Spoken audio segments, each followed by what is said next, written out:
तो आज के सेशन में देखेंगे आपका चैप्टर 2 जो आपका चैप्टर 2 है वह है इलेक्ट्रिक हीटिंग एंड वेल्डिंग। जो आपका चैप्टर 2 है इसमें 2 पार्ट है। पहला पार्ट है इसमें इलेक्ट्रिक हीटिंग और दूसरा पार्ट है वेल्डिंग। तो ये चैप्टर जो है काफ़ी ज़्यादा बड़ा है और इसी चैप्टर से एग्जाम में काफ़ी ज़्यादा क्वेश्चन आते हैं। लेकिन यहाँ पर हम सभी टॉपिक को बिल्कुल ईजी लैंग्वेज में एक्सप्लेन कर देंगे तो आपको समझ में आ जाएगा। और साथ ही आप नोट्स भी साथ में बनाते चलिए क्योंकि ऐसा नोट्स आपको कहीं पर भी नहीं मिलेगा। और अगर अभी तक आपने चैप्टर 1 कंप्लीट नहीं किया है तो चैप्टर 1 का प्लेलिस्ट जो है आपको हमारे यूट्यूब चैनल पर मिल जाएगा। वहाँ पर आप UEE 6 सेमेस्टर करके सर्च करेंगे तो आपको प्लेलिस्ट मिल जाएगा। वहाँ पर जाकर आप सारे वीडियोस देख सकते हैं। चैप्टर 1 बिल्कुल कंप्लीट है वहाँ पर। तो आज के इस वीडियो में हम देखेंगे जो आपका चैप्टर 2 है इलेक्ट्रिक हीटिंग एंड वेल्डिंग। इसमें कुछ टॉपिक को देखेंगे और डेली क्लास होगी और 1 बाय 1 करके सभी टॉपिक को कवर करते चलेंगे और आप लोग साथ में नोट्स बनाते चलिए। ठीक है, तो यहाँ पर देखिए सबसे पहले जो आपका चैप्टर नेम है उसको समझ लेते हैं। जो आपका चैप्टर नेम है इलेक्ट्रिक हीटिंग एंड वेल्डिंग। ठीक है, तो बेसिकली इस चैप्टर में हमको इलेक्ट्रिक हीटिंग के बारे में पढ़ना है और वेल्डिंग के बारे में पढ़ना है। सबसे पहले समझ लेते हैं जो चैप्टर का नेम है इलेक्ट्रिक हीटिंग। तो इलेक्ट्रिक हीटिंग का मतलब होता क्या है। ठीक है, देखिए ये जो वर्ड है इलेक्ट्रिक हीटिंग, इसमें देखिए इसके नाम से ही पता चल रहा है कि हम इलेक्ट्रिक का यूज करके हीट को जनरेट करते हैं। इसी को बोलते हैं इलेक्ट्रिकल हीटिंग। तो देखिए जो इलेक्ट्रिक हीटिंग होता है इसका मतलब होता है, इलेक्ट्रिक हीटिंग का अर्थ होता है कि इलेक्ट्रिसिटी का प्रयोग करके हम हीट को जनरेट करते हैं। आप लोगों ने अपने घरों में इस प्रकार के अप्लायंसेस मतलब कि उपकरण देखे होंगे जिसमें हम इलेक्ट्रिक हीट का यूज़ करते हैं, मतलब कि इलेक्ट्रिसिटी का यूज़ करते हैं हीट को जनरेट करने के लिए। इसका सबसे अच्छा एग्जाम्पल है इलेक्ट्रिक हीटर। देखा होगा आपने अपने इलेक्ट्रिक इंडक्शन इंडक्शन देखा होगा जिसे इलेक्ट्रिक स्टोव भी बोलते हैं। तो इसको हम डिफाइन कैसे करेंगे अब ये देख लेते हैं। देखिए, तो इलेक्ट्रिक हीटिंग का मतलब होता है इलेक्ट्रिसिटी का यूज़ करके हीट को जनरेट करना। और इलेक्ट्रिक हीटिंग जो होता है इसमें क्या होता है कि एक ऐसा प्रोसेस होता है जिसमें हम इलेक्ट्रिकल एनर्जी को हीट एनर्जी में कन्वर्ट करते हैं। और ये जो प्रोसेस होता है, यह प्रक्रिया जो होती है, इसमें क्या होता है कई प्रकार के इलेक्ट्रिक हीटिंग डिवाइस जैसे कि इलेक्ट्रिक स्टोव हो गया, इलेक्ट्रिक हीटर हो गया, इसकी सहायता से करते हैं। अब चलिए आपको बिल्कुल अच्छे से समझा देते हैं इसको ये कैसे होता है। देखिए देखिए इलेक्ट्रिक हीटिंग में हम क्या करते हैं, इलेक्ट्रिसिटी का यूज़ करते हैं और उस इलेक्ट्रिसिटी को बदलते हैं हीट में। तो ये कैसे होता है ये समझिए। देखिए आप लोगों ने ऐसे देखा होगा कि जैसे मान लीजिए ये हमारे पास एक रजिस्टर है, ठीक है, ये रजिस्टर है और इसका कुछ रेजिस्टेंस है, मान लीजिए इसका रेजिस्टेंस है R है। ठीक है, अब इसमें हम करंट प्रवाहित करते हैं, मान लीजिए हम इसमें I करंट प्रवाहित करते हैं। ठीक है, तो जब हम ये आपका एक हीटिंग मटेरियल हो गया, आप इसे हीटिंग मटेरियल समझ सकते हैं। तो जब इसमें हम करंट I प्रवाहित करते हैं और इसका रेजिस्टेंस R होता है तो इसमें कितना हीट जनरेट होगा, तो जूल के नियम के अनुसार इसमें जो हीट जनरेट होगा I स्क्वायर R। ये क्या होगा, इसमें I स्क्वायर R जो है आपका हीट जनरेट होगा। तो यहाँ पर आपने देखा हमने कैसे कि I करंट मतलब इलेक्ट्रिसिटी का फ्लो करा के हीट को कैसे जनरेट किया। तो इस ये जो यहाँ पर कॉन्सेप्ट है, इसी कॉन्सेप्ट का यूज़ सभी प्रकार के अप्लायंसेस मतलब कि जो आपके एग्जाम्पल है इलेक्ट्रिक हीटिंग के, उसमें यूज़ किया जाता है। ठीक है, तब जब आपके एग्जाम में आएगा कि इलेक्ट्रिक हीटिंग क्या होता है तो आपको ये इसीलिए लिखना होगा कि इलेक्ट्रिक हीटिंग जो होता है, इलेक्ट्रिक हीटिंग का अर्थ होता है कि इलेक्ट्रिसिटी का यूज़ करके हीट को जनरेट करना। यानी कि इलेक्ट्रिक हीटिंग जो होता है एक ऐसा प्रोसेस होता है जिसमें इलेक्ट्रिकल एनर्जी को हम हीट एनर्जी में कन्वर्ट करते हैं। और यह प्रक्रिया जो होती है कई प्रकार के इलेक्ट्रिकल हीटिंग डिवाइस जैसे आपने इलेक्ट्रिकल स्टोव देखा होगा, मतलब जिसमें भी हम इलेक्ट्रिक का यूज़ करके हीट को जनरेट करते हैं वो इसके एग्जाम्पल होंगे। जैसे कि इलेक्ट्रिक स्टोव हो गया, इलेक्ट्रिक हीटर हो गया।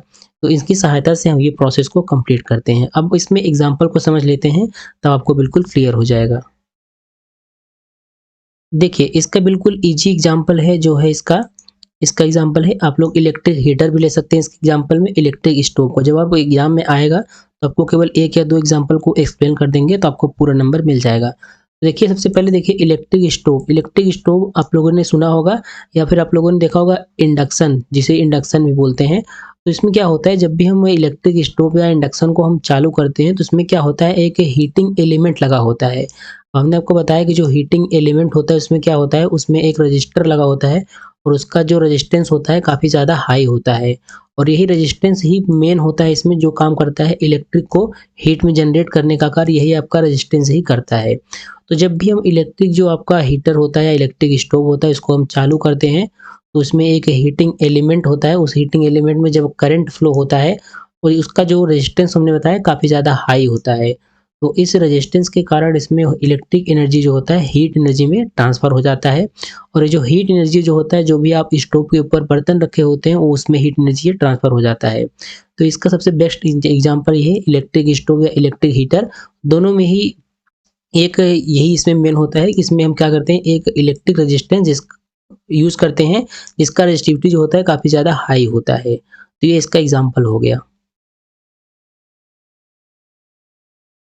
अब देखिए सिलेबस के अकॉर्डिंग आपका जो दूसरा टॉपिक है वो है आपका एडवांटेज ऑफ इलेक्ट्रिक हीटिंग, मतलब कि हीट को तो हम कई प्रकार से जनरेट कर सकते हैं।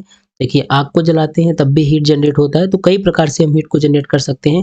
लेकिन इलेक्ट्रिक हीटिंग का मतलब कि जब इलेक्ट्रिक का यूज़ करके हीट को जनरेट करते हैं तो उसके क्या एडवांटेज होते हैं, वो आपके एग्जाम में आ सकता है, और यह सिलेबस में दिया भी गया है कि एडवांटेज ऑफ इलेक्ट्रिक हीटिंग। जो भी टॉपिक पढ़ाएंगे आपको यहाँ पर वो आपके सिलेबस से होगा, सिलेबस से एक भी आउट नहीं होगा। तो आपका जो टॉपिक है एडवांटेज ऑफ इलेक्ट्रिक हीटिंग की, मतलब कि विद्युत तापन के क्या लाभ होते हैं। देखिए जो आपका इलेक्ट्रिक हीटिंग होता है इसके कई लाभ होते हैं, जो यहाँ पर कुछ इस प्रकार से हमने आपको बताए हैं। देखिए इसमें सबसे पहला नंबर है आपका कि इसका जो मेंटेनेंस होता है इसका लागत बहुत कम होता है। कैसे? आप लोगों ने देखा होगा जब भी एक बार इलेक्ट्रिक स्टोव या इलेक्ट्रिक हीटर हम ले लेते हैं तो उसमें मेंटेनेंस जल्दी वो ख़राब नहीं होता है पहली बार, और उसका मेंटेनेंस कॉस्ट भी वो काफ़ी कम आता है। और इसकी जो एफिशिएंसी होती है अन्य की अपेक्षा बहुत अधिक होती है। एफिशिएंसी का मतलब जैसे आप किसी लकड़ी को जलाते हैं तब भी आपको हीट मिलता है, लेकिन उसमें वो सारा हीट ही नहीं मिलता, उसमें आपको उसमें राख भी मिलता है, जो कि इससे क्या होता है इसका एफिशिएंसी कम हो जाता है, कि जो लकड़ी से हम हीट जनरेट करते हैं। और इसमें क्या होता है इलेक्ट्रिक हीटिंग में जितना हम इलेक्ट्रिक का मतलब लगभग 100% क्या होता है हमको हीट प्राप्त हो जाता है। तो इसकी जो एफिशिएंसी होती है काफ़ी ज़्यादा हाई होती है। इसके बाद देखिए नेक्स्ट है इसमें कि यह साफ-सुथरा होता है, इसलिए किसी प्रकार का इसमें धूल नहीं होता है। तो इलेक्ट्रिक हीटिंग जो होता है बिल्कुल साफ-सुथरा होता है, यानी कि इसमें किसी भी प्रकार का जलाने पर कोई हीट के अलावा कोई अन्य चीज़ नहीं प्राप्त होता है। जैसे कि अन्य हीटिंग प्रोसेस में जैसे अगर लकड़ी जलाते हैं तो उसमें क्या होता है राख भी प्राप्त होता है, तो मतलब धूल भी होता है, उसमें धूल या हम से कहते हैं धुआँ भी प्राप्त होता है। तो इलेक्ट्रिक हीटिंग बिल्कुल साफ-सुथरा होता है, इसमें किसी भी प्रकार का धूल नहीं होता है, ठीक है। नेक्स्ट इसमें इसके ताप को हम नियंत्रित कर सकते हैं, मेन एडवांटेज यही। ये अभी आप इसमें आगे भी पढ़ेंगे कि इसको हम ताप को कैसे इसको कंट्रोल करते हैं। देखिए जो इलेक्ट्रिक हीटिंग होता है इसके ताप को कंट्रोल करने के लिए हम एक डिवाइस यूज़ करते हैं जिसको बोलते हैं थर्मोस्टेट, ठीक है। तो थर्मोस्टेट के बारे में अभी आप लोग आगे पढ़ेंगे। तो इसमें ताप को नियंत्रित कर सकते हैं। अगर हमको 20 डिग्री का ताप टेम्परेचर चाहिए तो हम इसको 20 डिग्री कर सकते हैं, 30 कर सकते हैं। जैसा कि आपने इलेक्ट्रिक स्टोव में देखा होगा, वहाँ पर क्या होता है कुकिंग के लिए अलग होता है और वहाँ पर प्लस माइनस का बटन भी दिया होता है, वहाँ से आप ताप को कंट्रोल कर सकते हैं। तो ज़ाहिर-सी बात है उसमें एक ऐसे सिस्टम यूज़ किया जाता है जिसकी वजह से हम ताप को कंट्रोल कर सकते हैं। ठीक है, इसके बाद देखिए इसमें जो आपका नेक्स्ट एडवांटेज इसके रख-रखाव में अधिक ध्यान नहीं रखना पड़ता है, मतलब कि चाहे आपका वेदर किसी भी टाइप का हो, चाहे मतलब कि बारिश हो या फिर कोई भी वेदर हो, उसमें रख-रखाव का ध्यान नहीं रखना पड़ता है। जबकि जैसे अगर लकड़ी का यूज़ करते हैं तो उसका अधिक ध्यान रखना होता है, और भी मतलब कि जो भी हीट जनरेट करने के और भी जो तरीके हैं उसमें अधिक ध्यान रखना होता है। इसमें क्या होता है अधिक ध्यान नहीं रखना पड़ता है। और इसमें देखिए नेक्स्ट है आपका इलेक्ट्रिक हीटिंग सिस्टम सेफ और रिलायबल होता है, और यह एनवायरनमेंट फ्रेंडली होता है, यानी कि किसी प्रकार का प्रदूषण यह एनवायरनमेंट में नहीं जनरेट करता है। अब देखिए यहाँ पर हमने कुछ की पॉइंट नोट किए हैं, तो आपके जैसे कि यहाँ पर ये जो पॉइंट है अगर आपको ये याद नहीं होता है और अगर केवल एग्जाम में आ जाता है 5 नंबर में, अगर ये क्वेश्चन आ जाता है कि एडवांटेज ऑफ इलेक्ट्रिक हीटिंग आप लिखिए, तो आप केवल अगर यहाँ से यहाँ तक लिखेंगे तो हो सकता है आपको पूरा नंबर न मिले, इसलिए आपको हेडिंग बना के लिखना होगा। वो कैसे लिखेंगे आप हमको बता देते हैं यहाँ पर। यहाँ पर देखिए की पॉइंट हमने नोट कर लिया है। यहाँ पर देखिए सबसे पहले की पॉइंट है इसमें एनर्जी एफिशिएंसी, हेडिंग डालना होगा कि इसकी दक्षता काफ़ी हाई होती है, तो आप एनर्जी एफिशिएंसी करके हेडिंग डालेंगे। यहाँ पर देखिए जो की पॉइंट है इसका मतलब है ये इलेक्ट्रिक हीटिंग के एडवांटेज ही है। ये क्या है? इलेक्ट्रिक हीटिंग के सारे एडवांटेज हैं। जैसे इलेक्ट्रिक हीटिंग के एडवांटेज क्या हैं? एनर्जी एफिशिएंसी होता है, कंट्रोल एंड प्रिसिशन होता है, सेफ्टी होता है इसमें, फिर ईज़ ऑफ इंस्टॉलेशन होता है, लो मेंटेनेंस होता है, क्विक ऑपरेशन होता है, ठीक है।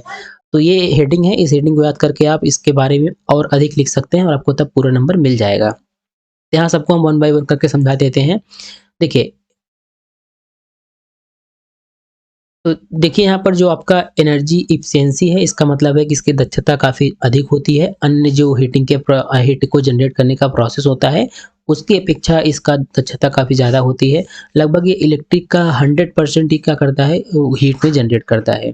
और दूसरा है कंट्रोल एंड प्रिसिशन, मतलब कि हम जितना चाहें उतना टेम्परेचर प्राप्त कर सकते हैं और इलेक्ट्रिक हीटिंग को हम क्या कर सकते हैं, कंट्रोल भी कर सकते हैं। नेक्स्ट है ये सेफ्टी, मतलब इसमें काफ़ी अधिक सुरक्षा होता है, किसी प्रकार का दुर्घटना की ज़्यादा चांसेस नहीं होते हैं।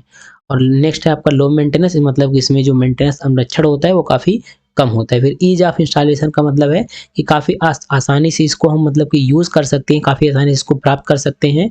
और अगला इसमें क्वाइट ऑपरेशन, मतलब कि ये जब चलता है, मतलब इलेक्ट्रिक हीटिंग जैसे आप लोग देखे होंगे हीटर वगैरह या फिर इलेक्ट्रिक स्टोव वगैरह, ये सब जब हम उसको ऑपरेट करते हैं, मतलब चलाते हैं, तो किसी प्रकार का शोर मतलब नॉइज़ जनरेट नहीं होता है, यानी कि क्वाइट ऑपरेशन होता है।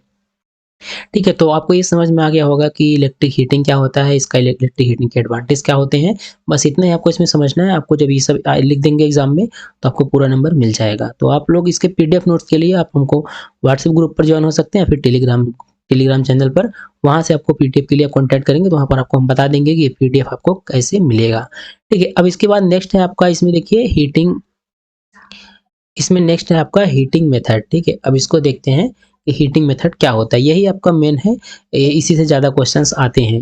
देखिए, सबसे पहले हीटिंग मेथड समझ लेते हैं। तो हमने अभी तक जाना कि इलेक्ट्रिक हीटिंग जो होता है, वो तो हमने समझा कि कैसे हम इलेक्ट्रिक का यूज़ करके हीट को जनरेट करते हैं, लेकिन इसके प्रोसेस क्या होते हैं, मतलब कई प्रकार की इसकी विधियाँ होती हैं। क्योंकि देखिए, जो इलेक्ट्रिक हीटिंग होता है, इसका हम बहुत जगह यूज़ करते हैं, इंडस्ट्री में भी यूज़ करते हैं, आप लोग घरों में भी यूज़ करते हैं, और कई प्रकार के कंपनीज़ में कोई कार्य करने के लिए भी क्या होता है, इलेक्ट्रिक हीटिंग का यूज़ करते हैं। ठीक है, और हीट ट्रीटमेंट प्रोसेस होता है, इसको आप अभी आप आगे आपको बताएंगे। हीट ट्रीटमेंट प्रोसेस में भी हीटिंग मेथड जो होता है, इसका यूज़ करते हैं। तो इलेक्ट्रिक हीटिंग की कौन-कौन से मेथड होते हैं, ये समझते हैं। सबसे पहले इसमें देखिए मेन आपका है रेजिस्टेंस हीटिंग। ठीक है, रेजिस्टेंस हीटिंग यानी कि प्रतिरोध तापन विधि। तो नाम से ही पता चल जाता है कि रेजिस्टेंस हीटिंग का मतलब है, तो इसमें हम रेजिस्टेंस का यूज़ करते हैं हीट को जनरेट करने के लिए।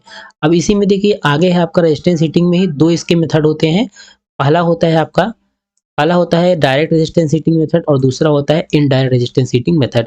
तो वन बाय वन करके समझते हैं। सबसे पहले देख लेते हैं हीटिंग मेथड क्या होता है। इसके बाद आज का ये क्लास थोड़ा-सा ज़्यादा टाइम नहीं है, तो अगले वीडियो में आपको हीटिंग मेथड के जो भी दोनों दोनों यहाँ पर जो मेथड है, डायरेक्ट रेजिस्टेंस और इनडायरेक्ट रेजिस्टेंस, दोनों को हम डिस्कस करेंगे। ठीक है, सबसे पहले समझ लेते हैं कि इलेक्ट्रिक हीटिंग क्या होता है, हीटिंग मेथड क्या होता है, सॉरी। यहाँ पर देखिए इलेक्ट्रिक हीटिंग की कई विधियाँ होती हैं। पहला इसमें आपका है रेजिस्टेंस हीटिंग, यानी कि प्रतिरोध तापन।